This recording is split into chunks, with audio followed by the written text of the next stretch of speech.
Greetings and salutations, race fans, and today, Dakar Day 2 fans. Thanks for joining us, Raceday TV. We're going to try and bring you some insights, some fun, some feelings, and some facts on Day 2 at Dakar 2024. I'm Colin. I'm Clifford. And we've got Stuart Thompson, the head man of WCT Engineering, who will talk to us a little bit later. But first, we've got to decide. First of all, some apologies. I thought I was going to get away with it. Yeah. All right, so yesterday I sprouted my mouth off before I engaged my brain. So to all the Century fans, thank you for reminding me that Matthew Serradori is in an Audi 2.9-litre twin-turbo sit inside the V-powered Century CR6T. My apologies for calling the Audi a Chev. And then on the Guy Bottrell penalty, and this is, I opened my mouth that he did have a penalty, and I based that on this document that Peter will put up on the screen, which is a screenshot of the official site of Dakar, which showed that there very definitely was a penalty. And then there was some discussion about it, and the penalty there's a complex thing about speeding, top speed of 170 kilometers an hour, and if there's a pulse, you get time, blah, blah. It turned out to be a load of BS, and there was a sensor on the speed thing that wasn't working, censoring properly, and so that penalty went away. Then I opened my mouth that the hunters were somewhat slow and fragile. I do apologize to everybody at ProDrive, Mr. Richards, my humblest apologies. It was merely a case of too many flat wheels and them looking after it. And lastly, to those of you who are absolutely enamored with the classic cars, the lead in the classics is two Porsche 959 tribute cars, which I think is absolutely fantastic. But we do have two South Africans in it, which we shall get to a little bit later, two South African teams, father and son, and a father and daughter. So before we get into the facts of who does what to whom, it's draw the straw time. The short straw starts. It's either going to be bikes or it's going to be cars. Cliffy, you draw. Let's give it a go. I'll go same as last time, and again, I'm longer than you.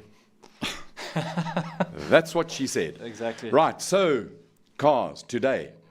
462 kilometers of racing. It was sandy in the beginning, then it got rocky. They said that the navigation was going to get easier. They lied. Results, very quickly. Guess the fastest car in the world across 4x4 is a car with a generator in its boot. Peter Hansel wins 3 hours 54 minutes. It is his 50th stage win at Dakar, equal tie with the great Ari Vatanen. It's going to be interesting. Guaranteed, he will win more stages this year. Second, Sebastian Loeb, 29 seconds behind. So after 3 hours 54 minutes, 29 seconds separates him. Seth Quintero in the Hall Speed Toyota Gazoo racing car comes in third. NASA fourth. This is the Southern African influence, so we will skip some of them. Some of the important ones we will definitely mention. King Carlos eighth. Serradori in the Century CR6T 11th. Then Guy Bottrell 13th. Very, very happy with his performance, he said. Nanny Roma was the best of the Neil Woolridge built Fords in 17th. Brian Baragwanath had problems, or was in 20th. We'll talk about reasons why. Janelle de Villiers, 22. Saud Variava, 32. And Gareth Woolridge, 48. That's the results of the South African team. Bikes. Yeah, moving on to the bikes, I'll quickly run through. Nacho Florimo, massive run for him. He showed good pace right out the gates, and he finished in 4 hours 24 and 17 seconds. So he was hauling because he came through a lot of traffic. And then we've got Luciano Benavides, which yesterday I said to him, living in his brother's shadow, but he's showing good pace. Pablo Quintanillo on the Honda finished third. And then I had to mention this Sebastian Bulo because he's on a Hero. And then going down to South African guys, or Southern African guys, Ross Branch, tough run for him, still flying the flag, but he finished in 11th. Sharon Moore with an outstanding ride in 25th. Bradley Cox struggle with navigation today, but finished 34th. Ronald Fenter 60th, Ashley Thrixton from Zim in 75th, Stuart Gregory 81st, and then Kieran Fitzgerald, when I checked DNF, but doing a bit of homework, seems like he's had a bit of an off and he's a little bit injured. But yeah, just to run through the South African results quickly, guys, good stage. I mean, tough round, a lot of dunes, a lot of rocks, but yeah, decent times from the guys putting in a solid effort out there in the dunes. Awesome, thank you, Cliffy. We'll get to our feelings and thoughts on those results, what impact they have in the overall race. Lots of input from Stuart here, who is one of the most knowledgeable people in the world. But first, probably the bleakest racing driver in the history of all bleak racing drivers in South Africa joins us. One of the fastest cross-country track races that we have produced. The son of a father who was pretty blooming quick in his day, sitting at home, recovering from an injury. Welcome to Hank Lategan. Hank, thank you so much for joining us. I'm sorry I paint you as the bleakest guy in the country, but you are pretty bleak at the moment, aren't you? Yeah, hi guys. Thanks for having me. Yeah, definitely. I thought it would be okay watching the race, but I must say, watching it and watching the first few stages it's not fun. Your heart sinks and you think, oh, I just wish I could be there, and you wonder what could be. But yeah, the best for now is to sit at home and watch the race and to recover and get back to full health for the rest of the season. So Hank, just to help those who don't know, who've been living under a rock for the last couple of months, you had a crash in the last, or early in one of the later races last season. What injury did you pick up, and what is the results of it, and how are you feeling at the moment? Yeah, so I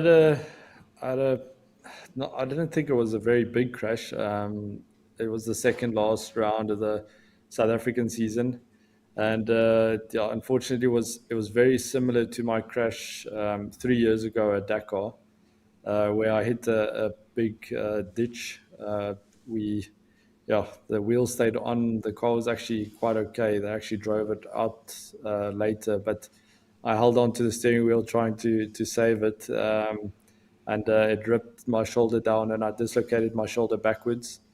So it was a very similar injury to the first time, which means there's quite a bit more damage because it went out the same way. So yeah, I needed a surgery to put it all back in place and to stitch everything back up. And yeah, they put a few screws in there to hold it down a bit more tight.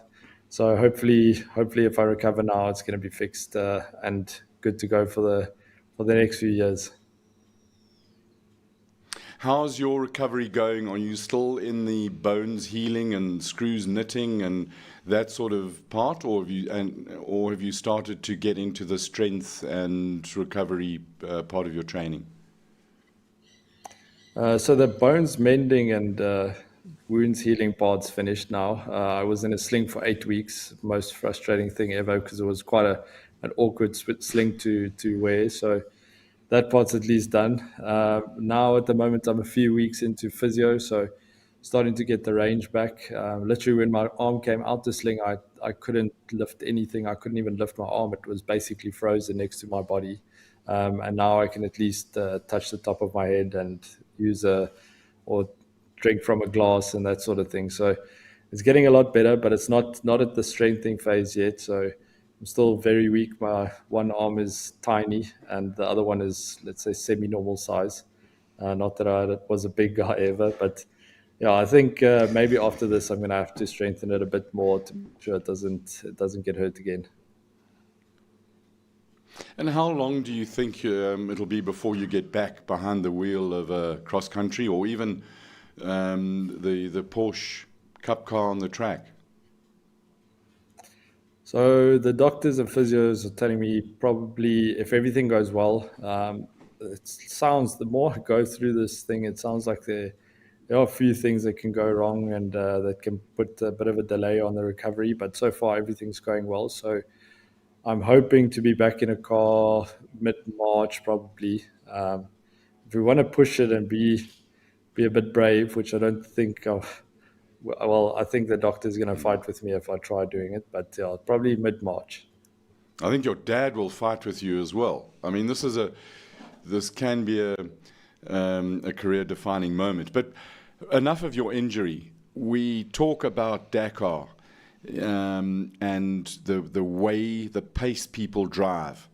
How do you know how fast to go at Dakar? How do you know that I've got to drive, keep something in reserve or full on attack? And how fast is that according to the maximum that you can go, Hank? It's quite a complicated question because I don't know how much detail you want to go into, but it can get super All of complicated. it. So basically, yeah, once you gain some experience, you start knowing what's quick. The first time going there as a rookie or the first time in the car, and I mean, there's quite a few rookies this year, and there's quite a few guys that are stepping up from the junior classes. So there's absolutely no way of knowing what is fast, because your fast might not be the top guy's fast, or your fast might be over the limits. You just don't know it yet. So it takes a few years to know, and then on top of that, it takes time to know in which stages and which terrain to take what sort of pace. I mean, even driving in the sand, one set of dunes could need you to push, and another set could need you to back off completely. And the only way you know that is you do stages with those different types of terrain in them. So there's one thing is the terrain. So especially like we saw yesterday with stage one, it was a seriously rocky stage, and if you have all your tires in the car by the halfway mark, you can start pushing, and then you'll take massive time out of the guys that have had a punch or two. Because basically, if you've had 2 punches, that's all your tires gone. And if you have a third, then you're stopping next to the road and waiting for the assistance truck. So then you slow down to a crawl, basically, when you see a rock. So there's a lot of strategy around, let's say, the rocky stages, the sandy stages, dune stages. And then the other thing is you can be in the same stage as everybody else, but if you're first or second or third on the road, you're driving a completely different road and stage to the guy starting in 10th to 15th. So it all depends. And I think one of the things that you'll probably see in the race, and that's another thing you need to think about, is not just how you're driving on the stage, but the race as a whole. And that's probably the most difficult part, because you could be pushing flat out and taking risks, and then yes, you'll win stages if you're quick enough. But that means you've taken all the risk on that day, and the next day you'll start in front, opening the road, which means without you pushing, you're going to take risks in any case because nobody's been there yet. There could be something unmarked or unseen, or a difficult navigation point or anything like that. So without even going fast, you're going to end up taking risks like that as well. So it's super tricky deciding what pace you want to go at, because sometimes you could be going a lot quicker, but it's not the fastest way to finish the race. Interesting how much brain you've got to use and how much strategy there is in it. Yeah, no, it's like I say, the first time you get there, you think you know, but you don't know. So I think after, let's say, three Dakars now, I'm starting and only starting. I don't think I've got it down yet. There's still a lot to learn, but I'm starting to understand not just how to be quick, but when to be quick. And that you'll see the top guys just have that experience. So there'll be guys that will be quick on stages, but it's always the same names that come up at the end of the race or after the first week. No coincidence that I'm just looking down the list here. Peter Hansel, Loeb, Sainz, Al-Attiyah, Roma, De Villiers. Not young guys. No, and that's exactly it. Those guys have seen so many different stages and so many different types of terrain. And I mean, lately, the the funny part is the guys with the most experience and the guys that have the most seat time and have seen the most stages are also the guys that are driving the most. They're doing the most races outside of Dakar during the year. They're doing the World Championship. They're doing local championships. They're doing the Bahas. So the guys with experience are gaining more and more experience, and the guys trying to catch up are sitting and watching them. So yeah, it's no surprise that the top guys are staying at the top at the moment. You said you were a little bit bleak and it was difficult for you to watch this year's Dakar, but I know you've been watching every single second of it, in full communications with everybody in Saudi Arabia. What do you think of the race so far? We've only had 2 days, but Hank, what do you think? No, it's been super interesting. It's a classic. I mean, if you've been there, you know David Castera. He can be a bit cynical if he likes to be. So, no, you know, usually he throws in a serious day one or day two. In that first week, he'll find a day or a stage to shuffle everybody around, and it seems like day one was already that this year. And you can see the way the guys are complaining about how rocky it was. And usually on TV, they don't show the rocky bits. They show the fast, open, flat out stuff because showing cars going across the rocks is really not that exciting. They're in first gear, crawling across. So you don't really see that on TV, but it's extremely difficult and it's extremely frustrating. And even though you could see on the TV there were some fast bits and sandy bits, I can promise you that was the minority of the stage. I think the majority was canyons and rocks and super difficult stuff. And yeah, it's so easy to get a puncher in there. And if you can start pushing out the gates and you can get 2 punches in the first few kilometers like NASA did, and if you get a third, because you only have the 2 tires in the car, if you get a third, then usually you're either waiting for a very generous competitor or teammate, and other than that, you're waiting for the assistance truck. So, which means you'll lose hours. So, you can see a few of the guys had punches really early on, and then decided to crawl out the stage, even giving up to 20 minutes for some of them. So, yeah, that was one of definitely a breaker of a first stage. I think it's a bit, call it, I wouldn't say lucky, but none of the top guys really got a clean and fast run, which still leaves the race quite open, because you can see a lot of the times in past years, and going back quite a few years, the first 2 days have almost decided the race, especially the winner. If those top guys pull a big gap on you, you can plan your strategy so well, because like I said earlier, if you are pushing flat out and then opening the road every second day, pushing flat out, then opening the road again, you're taking so much risk. So there's no way you can have a clean race like that. So usually you try and get into a rhythm where you're sitting about, let's say, 3rd to 7th on the road every day. And the guys behind you are going in front and the guys in front of you are going behind. And you don't really make a lot of headlines because you're not winning stages, but slowly but surely you start catching up to the guys in front. And even if you were leading, you don't have to take risks. You sit back a little bit and watch it unfold, and you can just hold that gap. So that's actually what you want to get into. And luckily this year, nobody's really got that going for them yet. It's still the guys that are leading are quite up in front, and now they'll have to open the next stage. So I think it's going to stay interesting this year. Is it too early to pick a winner?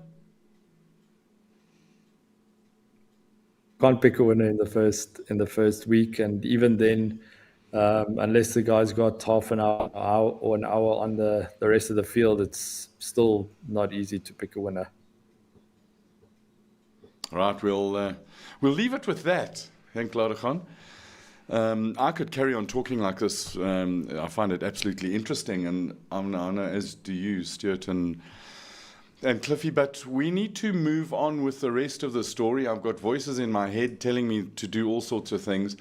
Hank, thank you. I really, really appreciate your input, and I've learned a truckload.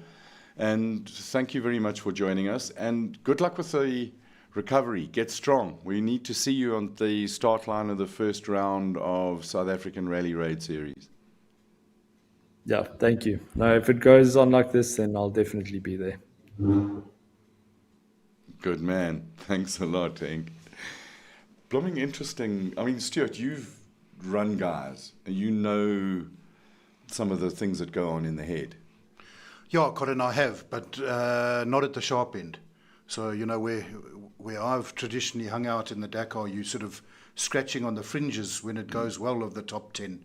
And, you know, the years that we've been there has typically been sort of between 15th and 20th. That sort of, you know, maybe we've had the odd good stage, which, as Henk points out, is not necessarily a good thing, because, you know, your name's up in lights for one day, and then you first or second or third on the road, and it all falls apart. So it's a very complicated thing. There's a lot of nuances to it, and you know, again, as Henk pointed out, it's where the experience pays. And you know, as you mentioned earlier, just looking down the result sheet, admittedly it's early days, but there are not too many drivers with wetness behind the ears there. Absolutely.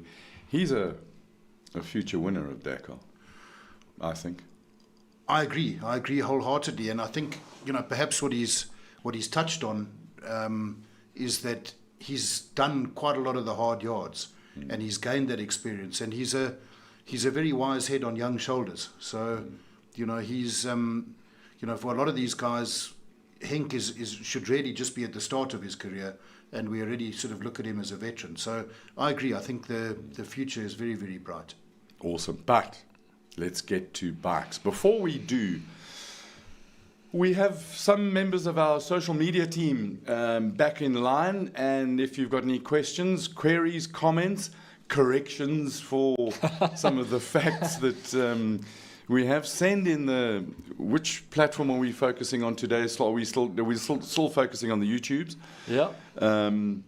We're on so send the questions and comments on YouTube, and Clifford will catch them and ask them. Is anybody...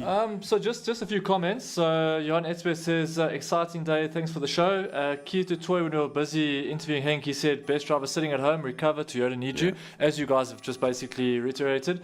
And then Key to Toy commented again saying, all I can say, respect to these guys, and may God be with all of you. So, yeah, some nice messages come through. No questions or corrections for you yet, Colin, so we're doing well. I brought my thinking cap, where you may be able to pick my brain. So send in any questions. Shall we go into some of the insights on the bikes? And so we've got a piece of paper that's, but what happened?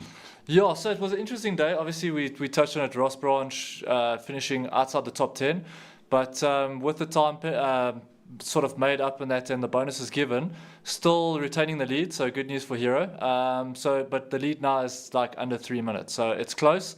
Nacho Flumo, with his pace today, he's come nice and quick, and he's sitting in second. And then Ricky Brabeck, who had a good first stage and second stage, not bad, he finished in third. But when Ross lost a bit of time in that on the navigation side, he picked up Ricky, and they sort of followed each other, and they made a mistake together. And then when Nacho came through, they sort of finished over the line, all three of them together. So a bit of like flying the flag or camaraderie going through over the line. But I think these are the three guys to watch. And then obviously Luciano Bonavide is showing good pace. His brother's a little bit off the pace, but he's had a few injuries coming up to this, with wrist injuries and broken femurs, etc. So I don't know if it's going to be he's going to settle into it, or he's maybe potentially going to have fatigue and it's going to affect him later. But yeah, running through, I mean, if we look at the overall, Joan Bereda, like I said, I've touched on the top three. I'm just touching on him in 13th place because he's on a Hero, with Sebastian Bula, which is also on a Hero in 14th. Bradley Cox, 15th behind him, hey, on a Rally 2. So impressive there. Sharon Moore had a fantastic day. I don't know if you saw on the Dakar like snippets and clips that they put up. A lot of clips of him, one with a massive save on the front end, which was impressive, and two, just finding good flow through the dunes, which is so cool to watch. I think that's the most baller thing I've seen all year. So, and it's all early days, but yeah, just looked like he had good flow going through. And then, Ronald Fenter and Stuart Gregory, like finding good rhythm as well, but seeming to be consistent in their placings, down in 70th and 79th. Riders out. Yesterday we touched on Michael Doherty, who was out with an injured hip, and then the bad news today was Kieran Fitzgerald had an off, and it sounds like it's ribs and wrist. So that's him out. I saw a message where they said that it was not majorly. I mean, it's not. Yeah. Any crash is life-threatening, but Yeah. he's what do they call it? Lucid and stable. Yeah, but I mean, when it's your wrist on a bike, I mean, you're going to feel it. So, yeah, it's just one of those things. So, sad news for him because, yeah, he's got great potential, to upset a few guys and have a couple of good stages. So, I'm gutted for him. But, yeah, tough one. And then just bringing in other guys as well. Lorenzo Santolino on a Sherco, he was out early as well. But those are the only withdrawals so far. So most of them crashes, not too much mechanical. Although Mason Klein, who's your guy, I'm just going to throw it out there because you know a lot about Cove. We were talking about it, and it's from China, but Not like Hero. Where's Hero from? from India. So Yeah. proud of India. So yeah, different ball game. But yeah, with him had a technical issue, lost 2 hours on the road, but managed to get the bike going. But coming from a top 3 place yesterday down to like 110th. So. Yeah, where do you make up 2 hours in Dakar? You know what I mean? It's going to be tough. You're going to have to hope for quite a few incidents to happen along the next few stages. So that's a bit of a tough one for him. Heartbreaking motor racing can be. Now, before we get to the cars, halfway between the bikes and the cars, Stuart, what are they called now? The Challenger cars, the side-by-side T3, T4 cars that you've got a significant amount of parts running in this Dakar and a design of a vehicle that WCT with Achim did. It's your DNA and stuff and hard sweat and work and blood is there. Yeah, Colin, it is. And, I think, as I've said to you before, we have a very good relationship with South Racing, which is run by an expat South African, Scott Abram. And Achim designed the car for them. They build the chassis and pay us a royalty for the use of that design. And we supply a lot of the parts, a lot of the suspension parts, the radiators, and a few other bits and pieces. So, for sure, it's nice. And, I mean, they've been absolutely dominant for the last 4 or 5 years. I suspect that might be under threat this year. It looks certainly as if they're not having things their own way. But it's been a really successful partnership for us. And certainly, from our point of view, we're really rooting for South Racing and the Can-Ams. Has Achim started on the next iteration of the design yet? He hasn't. It's a bit of a frustration in the class in that there seems to be a little bit of uncertainty from the FIA down as to where they want to go with the side-by-sides or challenges or lightweight prototypes or whatever they Whatever name they give them this week. Yeah, whatever they've been called this week. So it is frustrating for all involved. I mean, I know from South Racing's point of view in particular, it's very frustrating.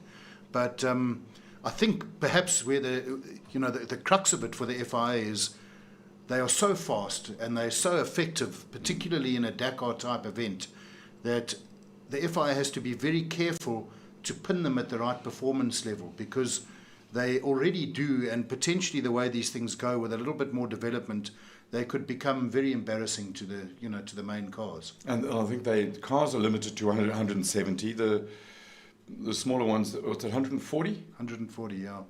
And yet we see them right up in the. Last year, one of them finished 13th overall. Yeah. No, for sure, Colin, and they've been even stronger performances in the past. I think the T1 Plus cars have given the cars a bit of a step forward, so that's perhaps redressed the balance to a degree. But they're remarkable in terms of where they run over the course of the race. And if you look at the drivers coming through them as well, I mean, you look at Demavius yesterday, You look at Seth. I mean, there's so many guys who've come through that junior class that it's really effective. It's a cost-effective, speed-effective, very good training ground to bring drivers through. Absolutely. But dangerous when we were talking yesterday about some of the costs of running the top cars versus the side-by-side or the Challenger, whatever you want to call it, T3, T4 cars. Can be a bit embarrassing from a manufacturer when they get drilled by one of the little ones.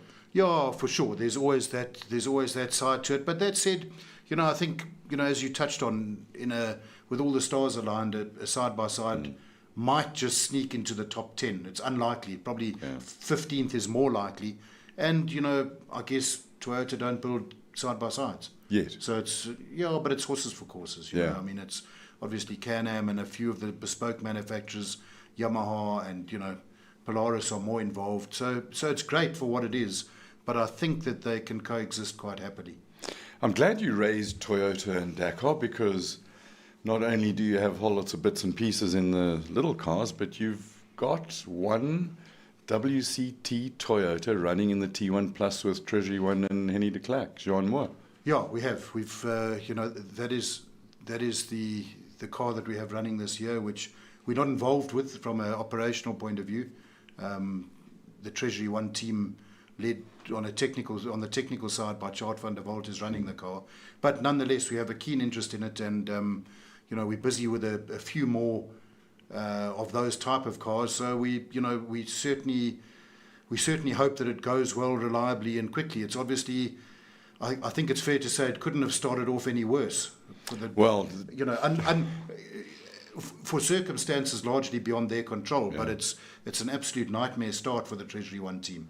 Well, let's talk about that. We got some pictures and a short video of it, and essentially yesterday they had an absolute disaster. They get in today, and there's within a very short distance the front prop shaft breaks. You take that out, then they get stuck.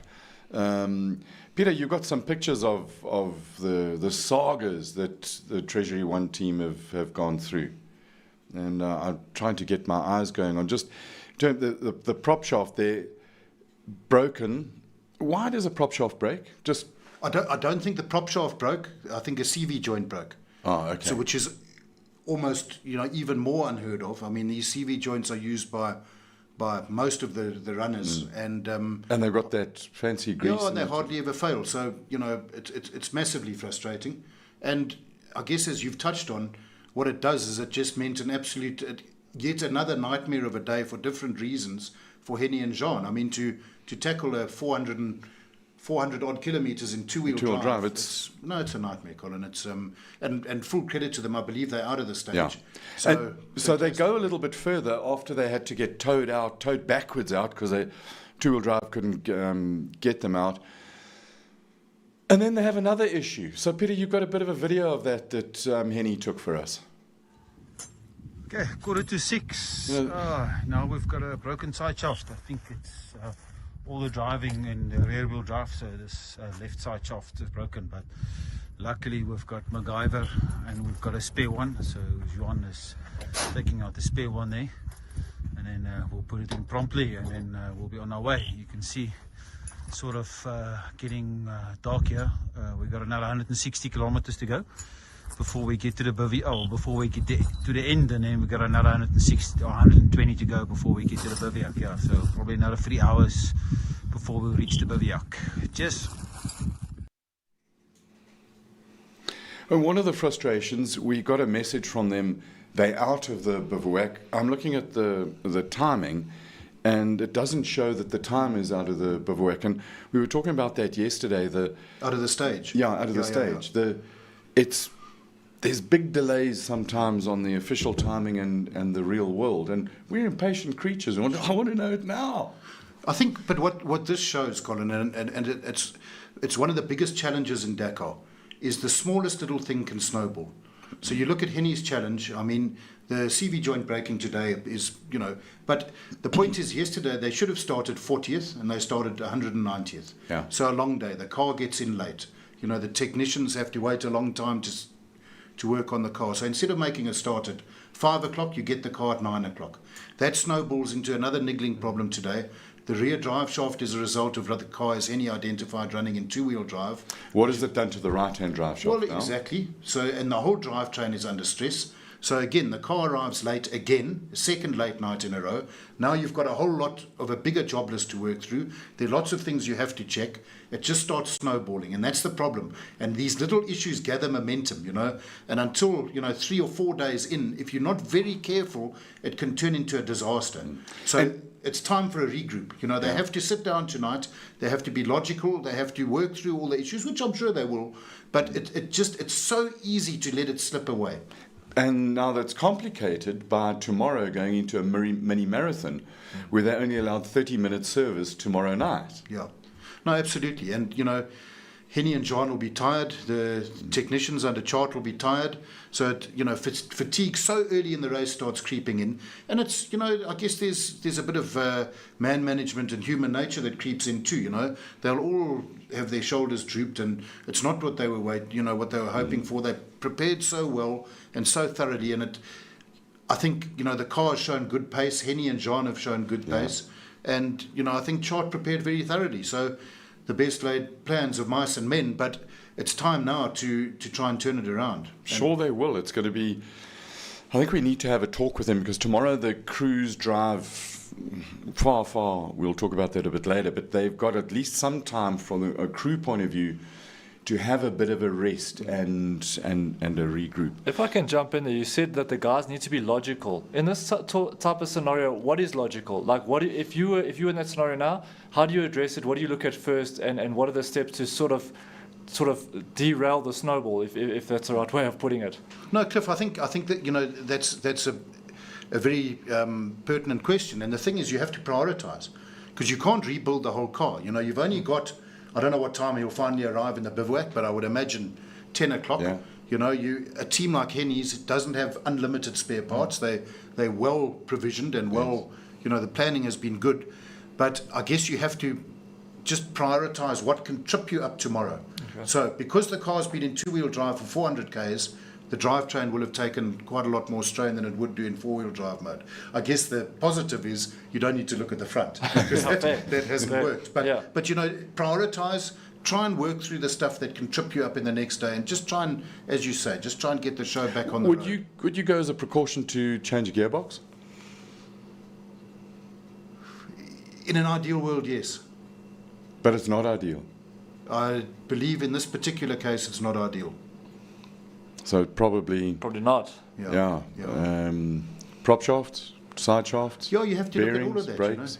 Just have a good look. Have a really good look at the car, and it takes a whole lot more strain in two-wheel drive than it's designed to run. So you need to go through it, and it's a difficult one. It's very difficult. I mean, it's 20 o'clock here now, so it's 21 o'clock there. They've still got another hour and a little bit more before they get to see the car. And in their mind, there are all these questions going on. Yes, they've got some comms, hopefully, between the car. It's got to be hugely frustrating. And of course, the other thing, Colin, is with a small team like Treasury One, it's in the Gazoo team, if one car has a disaster, you can throw a lot more resource at it, because you can finish the other three cars, and you can throw all the resource at the other one. Treasury One, they've got what they've got, and they have to make it work. I mean, they don't have each of the Gazoo cars. They've got 5 mechanicians on it, plus all the other logistic support behind it. So, Cliff, you got questions? I do have questions. Yeah. So, just one here from Johan Etzebeth. Do you have any insight to any South African car builders having a plan to focus on future generator cars for the future? Because Dakar is moving in that direction. So there was a question that came through yesterday about electric cars and generators, etc. But what do you know? I know nothing. Stuart, who's going to build an electric car here? No one easily, Colin. The technology is very difficult to master and very expensive, and requires massive infrastructure to put into place. I know that the Hall Speed guys a year or two ago looked at it very, very seriously, and I dare say it's a project that might still be ticking over in the back rooms, but it's not easy. It's not easy to build an Audi. For sure. Or cheap. Yeah, it's scary. And I mean, this is the 3rd year the Audis have been running. They still haven't won it. No, and with unlimited budget, as close to unlimited budget and resources as is possible in a motor race, and it's they're not there on their 3rd attempt as yet. Well, that's what Johan Etzebeth comes in here. My 2 cents is that Audi will win this year, and the 3-year plan will be extended. That's Johan Etzebeth's feeling on the Audi's saga with the generators, etc. I think it depends on what they're doing with the rest of their motorsport lives. Yeah. So I'll put my thinking cap on. Yes, please. We're going to pick your brain. Well, while we're going through that, nice chat, Cole. What about Sainz and her performance today? I think it's remarkable. That's from Michelle Hall. Elias, yeah, absolutely fantastic. One of the really, really quick female riders, done some bike stuff, and really cool to see her in a car. And, you know, she's running a century. There's 12 centuries that started. One of them got roly-poly down a hill. The other one had some really bad suspension issues. The rocks attacked it viciously.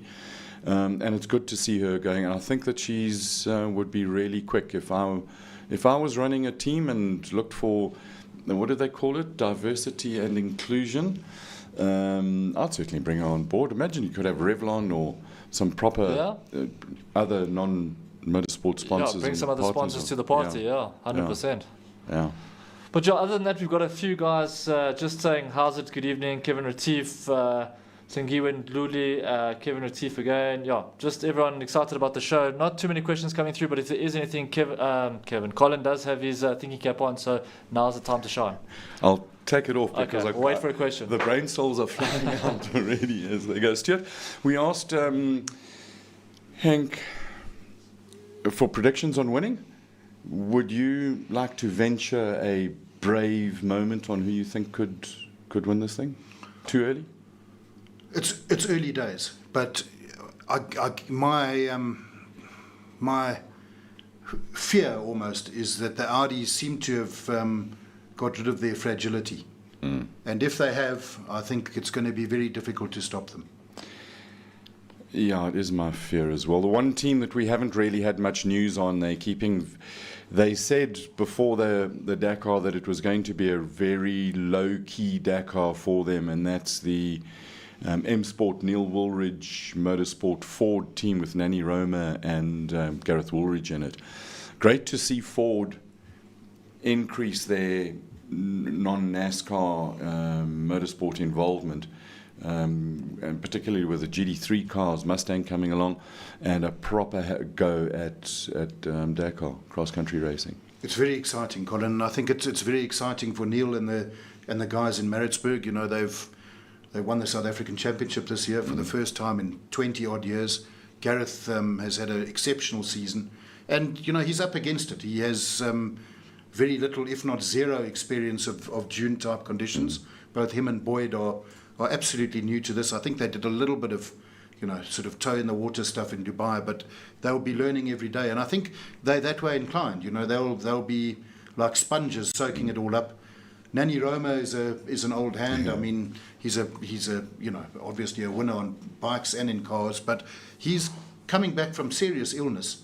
So you know, perhaps you know, without being too negative, I think he might not quite be at his best, but he's had some solid results. I mean, he was strong today. 17th today, and in the overall he's 16th between Veriawa and De Villiers. And it goes, you know, again it reiterates what Henk was saying earlier. He's the sort of driver who knows how the Dakar works, and he knows how to look after equipment as well. And he'll keep chipping away under the radar, and you know, before you know it's. All things being equal, that 16th is 12th, and then it's 8th, and you know, I think they're really capable of a really solid result, both cars, to be honest. And it's I think certainly I speak for most of the South African fraternity in wishing them all the best. So just to little bit of insight, Serradori had a relatively clean run. There are some issues that they're worried about.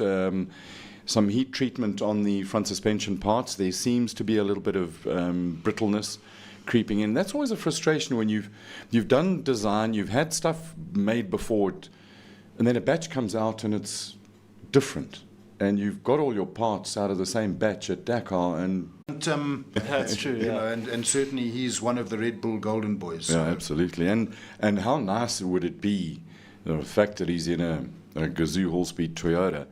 And Red Bull and an American, and you start getting this type of cross-country racing being accepted a little bit more in America, instead of those jumping buckies they've got. Yeah, I think he's a massive talent, and certainly I know that he was incredibly impressive in the testing they did in Southern Africa. So Yeah. I think Seems like a nice kid as well. yeah, he certainly does. So Yeah, he's got that X factor, yeah, for sure. yeah. Yeah. What does that mean? Sorry, Yeah, I'm full of it. even if you look at the videos and stuff that they post of him, whatever, he's the guy that will sell lots of Red Bulls and get people excited about cross country racing and stuff like that. He's just one of those that has that American appeal that brings people in and they soak it all up. He's just one of those guys. Because even myself, who's not too much into cars, he's just, if you watch his stuff, whatever, even myself, I'm like, I want to follow this guy, I want to see what he's up to, because he just sort of has it happening for him. So yeah, very cool. I saw a clip of him getting ready to go into the prologue. A video guy comes along, a photographer, and he opens a window and says, "Hey, don't scratch it." Exactly. You gotta love that sense of humor. I can't hear the voices in my head at all, so I'm just going to go with what we're going to go. Briefly, well, if the Americans get involved in everything, on the overall results, Carlos Sainz, 8 hours. He's 1 minute 51 seconds ahead of El Raji, then Loeb 4 minutes behind. And that's quite a big gap between Sainz and Loeb this early. Quintero is fourth. Demevius, Ekstrom, Nasser 12 minutes behind. Peter Hansel 13 minutes behind. And then Matthew Serradori in another South African vehicle, a Century, in 12th. Bottrell in 13th, ahead of De Villiers, Roma, Variawa in 19th. Another impressive kid, hey? absolutely, Colin. I mean, that goes without saying. We know how fast he is, and he certainly showed that pace in the South African races that he did. So again, you know, he's learnt a bit. Eh? He's paying his school fees, but he's paying his school fees at the sharp end, which is great. You know, it's really impressive. What's the thing about racing? It's you can teach a fast driver not to crash, but you can't really teach a crashing slow driver to go fast. Yeah, absolutely. Yeah, and he's damn quick. We said we were going to... Oh, I forgot about Gareth Woolridge, who is 1 hour, 48 minutes behind. But I think that in terms of school fees, he's learning truckloads, gathering experience. And it's still 10 more stages to go. I said yesterday that we need to be patient. Just to jump in there, Colin, while we're on the timing and that, I've got a question here from Andre Erbus who says, why do some competitors have double placing at the end of a stage? Is that because of objections? Love your show. Double placing? Double placings. For me, I would probably think timing glitch, whatever the case is, but yeah, double placings, have you come across anything like that at all? Who did that come from? It came from Andre Erbus, but no. Andre, could you explain a little bit more in terms of the double placing? It might be that penalties and objections moving around, or it could be that he's on the left-hand side of the entry. You'll see W2R, which is the World Rally Raid Championship, and a Dakar class. But if you could just rephrase that question, and we'll get the real answer for you. Another question coming here from Thomas H. Underhay. Good evening, one and all. Thanks for the program. Just want to ask, what are the restriction penalties regarding repair works, fitting of new spares, and what are the most spares used? You're the man to answer that question. You're the guy. Restrictions. So you can. It's unrestricted in the bivouac by the team, with the exception of the engine. So the engine can't be changed. Okay. Apart from that, pretty much unrestricted. And in the stage, you can fit whatever you or a fellow competitor carries. So you might have you heard Henk touch on the support truck. Yeah. So what the top teams have is they all have a support truck entered in the race and loaded to the hilt with whatever spares they might need, and crewed by a competent mechanic. So that is your absolute backstop. The problem with that is the support truck is 3-4 hours behind you. So if you have to wait for the truck, you're pretty much screwed in terms of an overall position, but it keeps you in the race. Yeah. The other thing is that and Glenn touched on it in communication yesterday when Bottrell had a broken shock absorber. The last of the Gazoo cars that starts will be the heavy car with extra dampers, extra parts in it, and his job is to donate whatever. He's the sacrificial lamb. He's the delivery man. And as the race finds its rhythm, it will change. It'll change, but you'll get to a point where in each big team there's a sort of an official water carrier, and he will then be asked, or not asked, expected to sacrifice his race for the cars in front of him, and it becomes a very formal strategy as to what gets carried, who gets first dibs on it, and because by this sort of middle of next week, the top guys are going to know who their contenders are. And then the rest of the team will gather around and protect and deliver a result for the team. We also had to touch, we mentioned in the beginning, classics. If the questions come back, just Cliff, you know the story, that you did rock and roll. In the classics, in a Toyota Land Cruiser, which is probably the toughest of the tougher things that you could ever take to a Dakar, we have two South African teams. Number 742. And you've got to love the name of this team. And we've got a picture of this thing. It's Team Dreamy and the Pup Snook. That's Catherine and Stephen Lovemore, father and son. Dreamy and the Pup Snook. Daughter, hopefully. I mean, daughter. Yeah. Sorry. I was just... Sometimes there's a glitch between my brain and my mouth. Yeah. And apparently... It's not sometimes. And then team number, Dreamy and the Pup Snook. They are in 64th position on the stage and 64th overall. And then in 60th position, car number 753, Adrian and Rian Botma, father and son, midstream oil team. Another Land Cruiser, another Connie Doortney. These things are strong. And they started out, backstory apparently is that they just started, they wanted to go and watch it. They do a lot of traveling and camping and 4x4ing and all the rest of it. Next thing they see that there's a car for sale, and boom, they're in Dakar. How cool is that? It's fantastic. And I mean, as you obviously know, it's more of a regularity rally than an outright race. But I think it makes Dakar a whole lot more accessible, and I think it's a wonderful initiative. And also, there are we'll spend some time on the classics now that we know that our audience likes classics cars. And bring out some of the footage of some of the real classics. There's some porkers at the front of the field that are brilliant. There's a Citroën Deux Chevaux and some other beautiful things.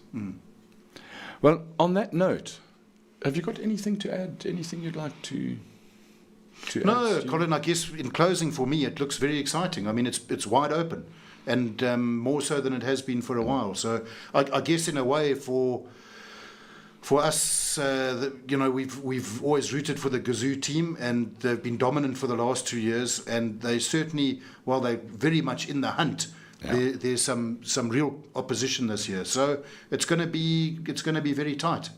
It's you've got